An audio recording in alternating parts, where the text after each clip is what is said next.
கன்னியாகுமரி அருகே கப்பல் மோதியதில் படகு கடலில் மூழ்கி பெரும் விபத்து ஏற்பட்டிருக்கிறது. அண்மை செய்தியாக பார்த்து வருகிறோம். கப்பல் மோதியதில் சேதமடைந்த படகு கடலில் மூழ்கக்கூடிய காட்சிகள் தற்போது வெளியாகி இருக்கின்றன.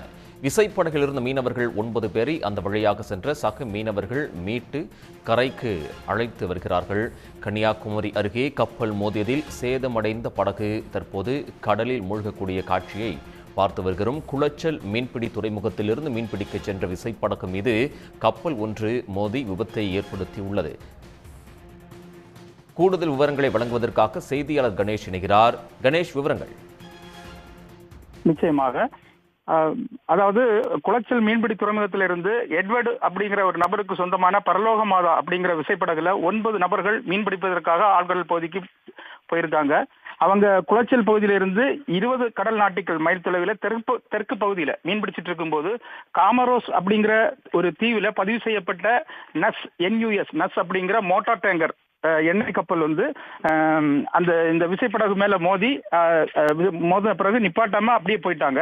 அதுக்கப்புறம் இந்த மோதினதுனால சேதமடைந்து இந்த விசைப்படகு கொஞ்சம் கொஞ்சமா கடலுக்குள்ள மூழ்க ஆரம்பிச்சிருக்கு.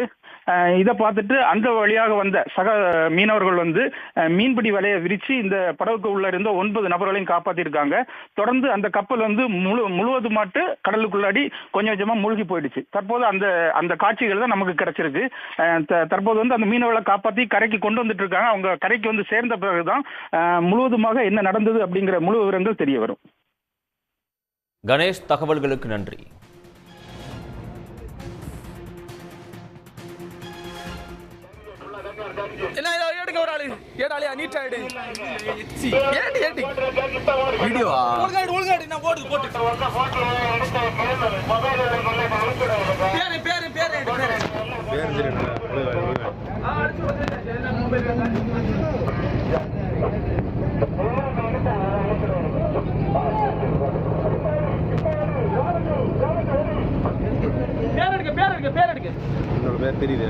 அந்த சைடு ரோமன்